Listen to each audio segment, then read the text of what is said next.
and a heckler started shouting, said, "Don't help elect Trump, you egotistical billionaire a-hole. Go back to getting ratioed on Twitter. Go back to Davos with the other billionaire elite who think they know how to run the world."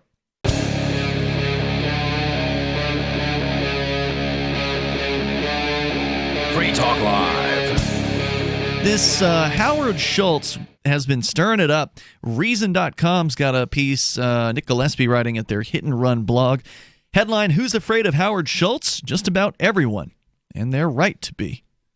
Last night I went to the Barnes & Noble bookstore in New York City's Union Square to hear Howard Schultz, the former CEO of Starbucks, talk about his new book, From the Ground Up, and his possible presidential bid. It's an understatement to say that Democratic Party activists, liberals, and progressives have responded negatively to Schultz's talk of running for president. He says he'll make a final decision after roaming the country in an obligatory book tour and listening campaign. And that's a shame for at least two reasons. First, Schultz is foregrounding serious issues, especially the gigantic and endlessly metastasizing national debt, but also ever-proliferating calls for new and massive entitlements, Medicare for all, free college for all, guaranteed jobs for all, etc. Second, Schultz's style of talking and engagement is a welcome respite from the amped-up, over-the-top rhetoric in which both Donald Trump and Representative Alexandria Ocasio-Cortez traffic. I don't think Schultz has any real shot at becoming the next president, and I don't agree with him on many things, but for God's sake, he's staging exactly the sort of conversation we desperately need to have as a nation.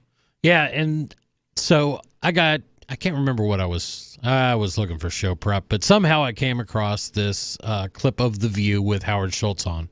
So The View, pretty liberal. You got some pretty liberal ladies on there, and didn't they used to have a conservative lady on with them? I think they did. Okay. They may still. I don't know. I don't watch the show. I never watch the show. But as soon as he opened his mouth and said like two words, I can't remember who interrupted him. And they're like, "Then why not just run as a Democrat?" And he's like, "I'd be disingenuous." But what I found really refreshing about him is within just a minute or so, he started talking about, there's insane stuff coming out of Donald Trump's mouth every day. We all know that. But there's just as insane stuff coming out of Harris's mouth, out of Cortez's mouth. What do you want to do Medicare for all? He's like, you're talking $50, $60 trillion. So wait, he's actually against government-run health care? What he's against, and his big point here is, I'm against actually looking at our debt and going, we can afford to spend a penny more. We got to look at ways to save money. Wow. And that doesn't mean massively expanding. Yeah, he doesn't sound like a Democrat at all in that case. No, which has really got their heads spinning around. They don't know what to do other than to say the only thing the Democrats can do is attack him. Why aren't you just running as a Democrat?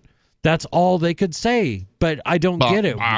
Why aren't you running as a Democrat, Howard? Bleep, bloop, bloop. Does not compute. They just had nothing to say. And, I love it when people's paradigms get busted. I mean, it's just this guy for years. I mean, that's why I'm surprised to hear you say that he's actually not in favor of a government-run, one-size-fits-all, single-payer, so-called universal health care system, because whenever you see this dude comment as the CEO of Starbucks, he almost always is taking whatever the liberal side on an issue happens to be, and then here he is throwing it right back in these people's face. He's happy to talk about stuff like that, but when you look at the actual programs that he implemented at Starbucks, like college for everybody who works at, he'll pay tuition, tuition for everybody, no matter what their job was at Starbucks. He said the difference is Starbucks paid for that. Right. And that's how he sort of sees it. He said sometimes, we're going to have to, if you want these sorts of changes, you're going to have to rely on corporate, the corporations need to think about this. And if these things become part of being competitive, then they'll do it. But you're not going to force them to do it. He sounded to me very much sort of a Kennedy sort of Democrat, sort of that, that early 60s. He sounds kind of sane, like, looking at the dollars and cents and saying, yeah, you can't afford this. Right. And he's sitting there going, yeah, we can't. Why would we build a wall? That's a ridiculous idea. But in the same sense, why should we pay for everybody's college? that's just as insane. Right. So he was attacking a lot of the things on the right. Good. And it's just been really interesting, and some big names. I mean, they're stepping up against him. But this is a good article. Please continue. Yeah. So this is, again, Nick Gillespie over at the Hit and Run blog, and his opinions of seeing him. Within the first couple minutes, Schultz, a billionaire who grew up in the projects in Brooklyn, was heckled by a protester shouting, "Don't help elect Trump, you egotistical billionaire a-hole. Go back to getting ratioed? Getting ratioed on Twitter? No idea what that means. Go back to Davos with the other billionaire elite who think they know how to run the world." We'll tell you more about his little encounter with the heckler at the bookstore in moments. The toll-free number is 855-450-FREE. Plus, apparently Starbucks is handing out instructions to their baristas on how to handle upset customers. Nice. I love it. There's more on the way here. 855-450-FREE. They're having a breakdown right there in the store. More coming up. It's Free Talk Live. As we continue here, Starbucks baristas, according to the New York Post, have received instructions on how to handle, quote, aggressive customers who might be upset about Howard Schultz's presidential ambitions. Employees were provided a barista need-to-know update last week that encouraged them to diffuse politically charged exchanges about the former CEO's run for president, according to the Huffington Post. Quote, "If a customer attempts to investigate or share aggressive political opinions, attempt to diffuse the situation." Read copy of the memo obtained by the website.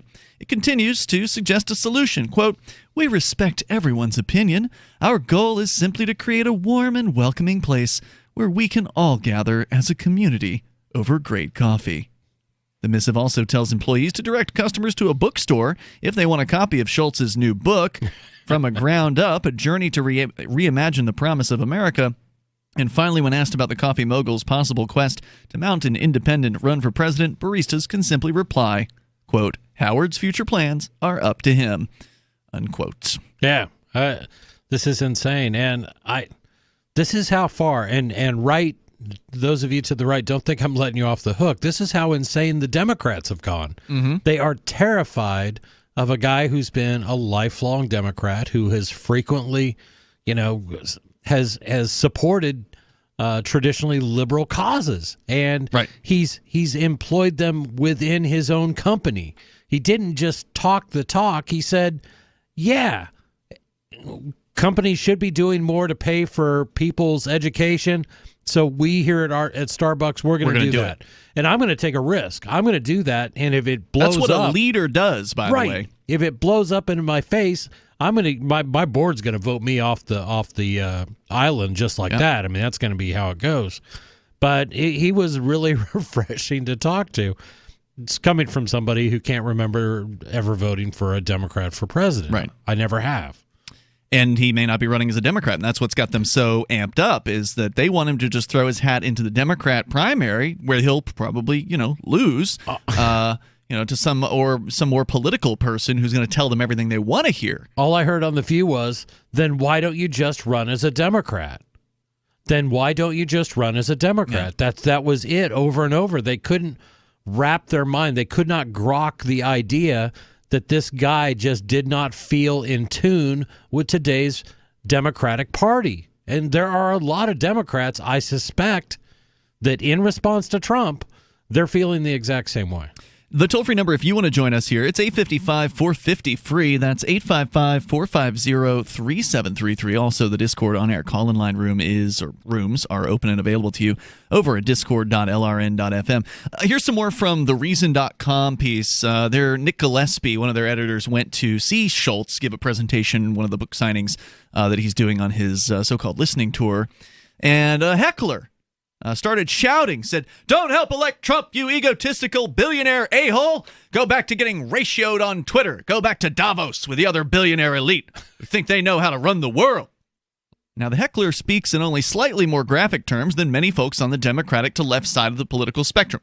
For instance, New York Times columnist and former Nation scribe Michelle Goldberg pleaded, "Howard Schultz, please don't run for president. A bid by an ex-chief of Starbucks would be reckless idiocy." She calls his potential bid a, quote, "narcissistic spoiler campaign," unquote. The fear, which is widespread on the broadly defined left, is that Schultz will somehow take votes away from any Democratic challenger and thus hand Donald Trump a second term. This fear is wrong on multiple levels, not least of which is that it's wrong about electoral history. But here's former Obama speechwriter Jon Favreau wheezing out similar anxieties on Twitter while also slagging Schultz for being rich. Quote from his Jon Favreau on Twitter. None of the explanations coming from Howard Schultz or his advisors answer a very simple question. If he thinks he has a winning message, why can't he run in the Democratic primary? Why does he get to skip that contest? Just because he's a billionaire? Would love an answer. See, yeah, and this was the other talking point. It's like they all got the same set of talking points. Why aren't you running as a Democrat? Number one. Why do you feel if you are entitled to skip it? Because it's going to be ridiculously expensive, and only a billionaire could ever afford to run his own campaign as an independent. And his whole thing, and he was consistent. He's like, I don't like where the country's going. That means Republicans and Democrats, and it would be disingenuous to join either side. To join either side. Yeah. You know, there's another piece here. We'll interrupt the reason spot for Real Clear Politics, where he addresses these accusations of, you billionaire! Former Starbucks CEO Howard Schultz, summarized that he's considering running. He responded to critics of his personal fortune and being a billionaire. Quote, I've also been criticized for being a billionaire, said Schultz. He said further, let's talk about that. I'm self-made. I grew up in the projects in Brooklyn, New York.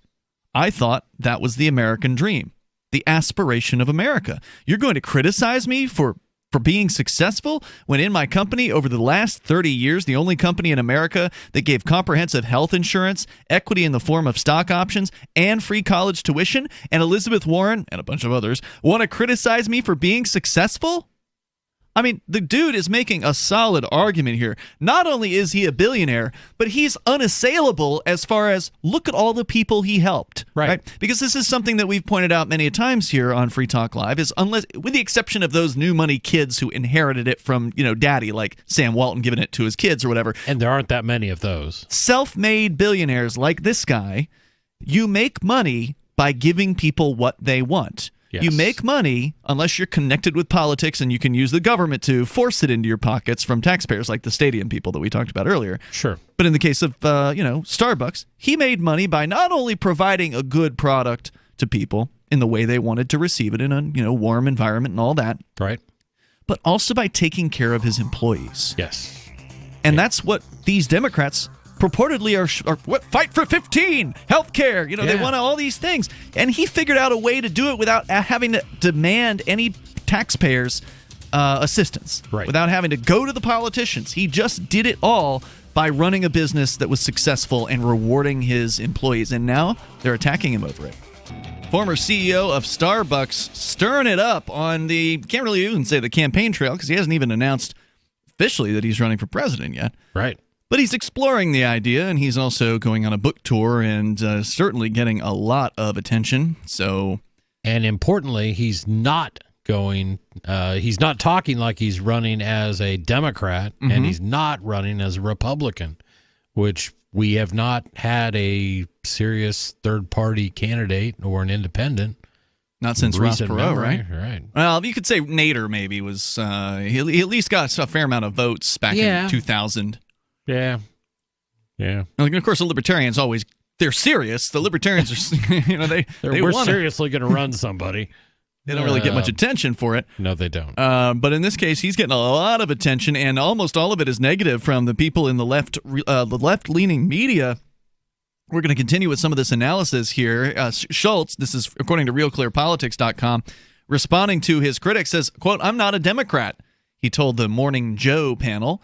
He says, I don't affiliate myself with the Democrat Party, who's so far left. They basically want the government to take over health care, which we can't afford. He says further, they want the government to give free college to everybody and the government to give everyone a job, which basically is $40 trillion on the balance sheet of $21 trillion. We can't afford it. Right. He said. And he's right. So Schultz also revealed that Elizabeth Warren sought a donation from him for a Senate campaign, and he declined because she's a, quote, socialist. So you've got this guy actually calling out the Democrats as being socialist. Well, I have no doubt he's going to call out some Republicans for being socialist too. I hope he does. I hope so I think too. this guy is refreshing, and I hope this isn't just all to sell books. I really hope that he throws in. I want to see this guy debate Donald Trump. I'd love it. Two billionaires or whatever debating each other. Right. Or AOC or whoever the Democrats stand up. But of course, if he's an independent, they're going to do everything they can to shut him out of the debates, because that's what happens to people who aren't in the Republican or Democratic parties. After Ross Perot, the Republicans and Democrats got together and they said, you know what, we need to stop this from happening again. How about we form the Commission for Presidential Debates, and we're going to take it away from, I think it was the League of Women Voters. Traditionally, yeah. We're just going to take the torch of the debates away from them. We're going to run our own debates. We'll make it so only our debates are the ones that really count. And we're only going to agree to do our debates. We're not going to do anybody else's debates. We'll let the media come in and cover our debates. We'll decide what the temperature in the room's going to be. We'll decide all the details about everything, including all the rules that will exclude all the competition. We'll just make sure we'll set the bar so high that no upstart, no billionaire could buy enough advertising to make it possible that they could make that projection, whatever it is that the rules are. And that's how it's been since 1992. Yeah. That's how it's been. But yeah, you had Ross Perot, and a lot of his publicity didn't come from just debates and things like that. He was funding his own. And, and that's going to help. Maybe Schultz can do that too. And I just don't I'm interested in the viewpoints of two different groups. I mean, first of all, I want to hear what Republicans think of Howard Schultz. Mm-hmm. And I know it's going to be tough to get an answer out of them, because a lot of them feel obligated to say good things about Trump, but if Schultz came along, would you even consider him? Because I remember a time, because I'm ancient and older than everyone else on this show, when people did cross party lines, when they voted split tickets, they did all kinds of things that are just insane in today's polarized world. Talking about the presidential candidate, stirred it up probably as controversial as Donald Trump was when he was running for office in 2016. This Howard Schultz, a former CEO of Starbucks, who everybody thought was a far leftist, turns out he's actually pretty reasonable sounding. Like, he's actually calling out the Democrats for being socialists. He's using the S word on national television, which most people on the left don't want to use that word, right? No. Well, as long as it's democratic socialist, then it's but still, most of them don't want to. They don't want to paint themselves with that word. They don't. They want to paint themselves as, the party of Kennedy, as if they bear any resemblance to politics back then. Yeah, they don't. So it's Ian and Chris in the studio with you here tonight. Our toll-free number is 855-450-FREE. If you want to join us here, you can bring up anything that's on your mind. That's 855-450-3733. You don't have to talk about Schultz, but we're just summarizing what's been going on over the last couple of weeks as he's been on this sort of tour with his book and trying to obviously get some people to buy his book, and I think he's going to succeed in doing that, because he really seems different. He's somebody. One of the things you got to love about billionaires running for president is they just don't give an F. Right. They're not beholden to some mega campaign donor to where they have to do what the campaign donor says in order to get the donation and so on and so forth, scratching people's backs and all that. Right. This guy's like, whatever. It's just $1 billion. Yeah, I'll spend $1 billion, no problem. Just for fun, just running for president just because he can. And this is absolutely flummoxing some of these Democrats who just can't understand, why don't you just join the Democrats? Well, he says he's not a Democrat. Well, they're terrified of 4 more years of Trump. Sure. They are. And they think that the way to attack Trump is to run the most populous candidates they have right now. And right now it's, AOC and Kamala Harris. Is that her name? I think so. I don't know. I've heard the name. Yeah. But what they're doing is they are propping up ideologues that are just as far to the left as Trump is. I don't even know how to describe Trump. I really don't. Ideologically, he's more Democrat than Republican. Sure. So where do you even put him? He's just on a scale of crazy. I love it. Yeah, and it's great radio for us. I mean, we never entertaining. It was like the first year of this of Trump being president. We never lacked for show prep. No.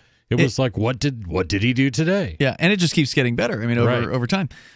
So here's more from the Reason.com piece, where Reason's one of their chief editors, Nick Gillespie, went to a Howard Schultz event in New York City's Union Square to hear Schultz speak and talk about his new book, From the Ground Up. And it says here that the Democrats are freaking out. They give the quote, or one of the tweets from Jon Favreau, who apparently was a Obama speechwriter, who's flipping out. Why can't he run in the Democratic primary? Why does he just get to skip that contest? Just because he's a billionaire?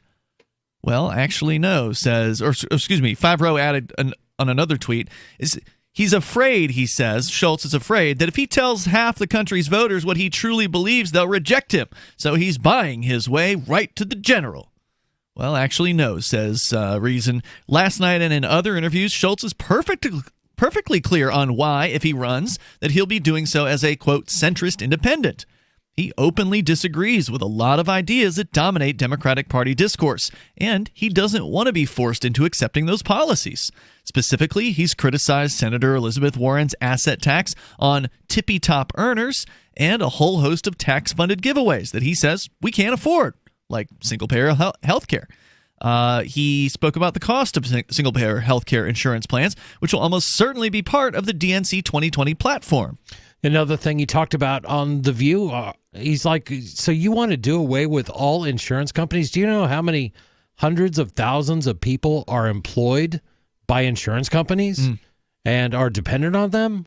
So you're just going to wipe out all those jobs and replace them with what? Jobs you're going to make create up some from jobs. Government. Yeah. That was his point. It was crazy. He noted that California's total state budget is currently around $150 billion.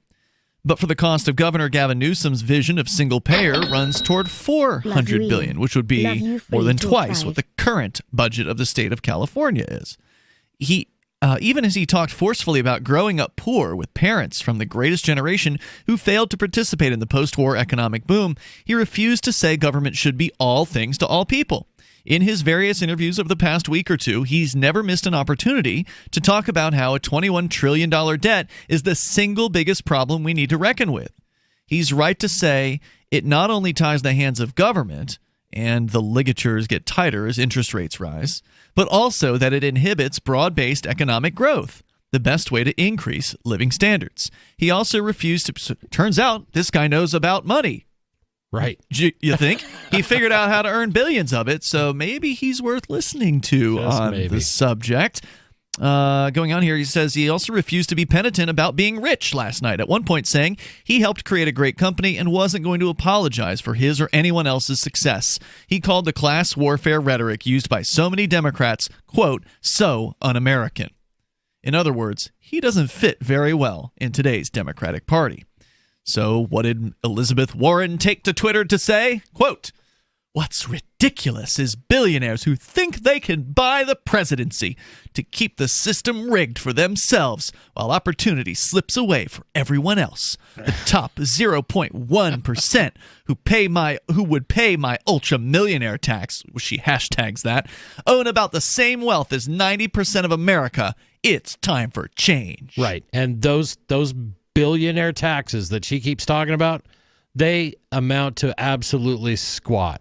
All this is playing politics. It's not going to fundamentally change our debt. It's not going to fundamentally change how much people have to shell out just as part of the regular taxation. It's one of those things that sure sounds nice when they say it, but it doesn't do a single thing.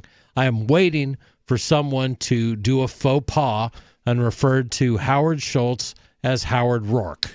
I got to disagree with you. A billionaire tax, a very high tax aimed at the wealthiest 0.1%, is absolutely going to do something. It's going to drive those people out of the United States. Right. If you're a billionaire, they won't go to France. Wherever it is they go, right. It's going to be somewhere more friendly to their wealth. Right. Or their wealth will move, or they'll say, right. Yeah, we need to do our part. That's why this year I am donating, 90% of the $1 I earned in the United States. Unfortunately, our Swedish concerns processed all monies. That's not our company. We operate the Howard Schultz Foundation here, and that's it. Yeah, because that's what happens. You'll chase the money around. That's what happens with socialism, right? Yep. Socialism works just as long as people are around to be extracted from. But they figure it out pretty fast that, well, if I go over into this political jurisdiction, I get to keep more of my money. I think I'm going to do that now. Yeah, and the left is loving to trot out the stories of 90% taxation in the United States after World War II, during the Eisenhower years and things like that, which Eisenhower was able to get down, and Kennedy reduced even further. But the actual payment, we only had like 4 people that actually paid the highest point, which was 91%. The average taxation was somewhere around 24%, because what? Because the IRS had all these loopholes, all these ways that you could get out of paying those high levels of taxes. And that hasn't changed. If anything, we have more loopholes now than they did then. So this idea that you're going to tax the wealthy to the point of benefiting the poor man on the street, it's a lie. That's the only way to say it. It's a lie that benefits the politicians, because they love to turn people against one another on bases of things like wealth. They love it when people hate the rich because it benefits them. Class warfare. Even though they themselves are part of the 1%, because they're politicians. They're not only part of the 1%, they're part of an upper echelon of the 1%, because they're part of the 1% that have actual political power. Oh, I got to share a link with you. It's basically a piece writing as the wealthiest men in the world. Oh, really? Satire piece? It is, but it's good. But all right, we got more coming up here. Toll-free number is 855-450-FREE. More about this Howard Schultz guy stirring it up in the world of politics without even having run for anything yet. It's amazing. Love it. I love how seriously they're taking him.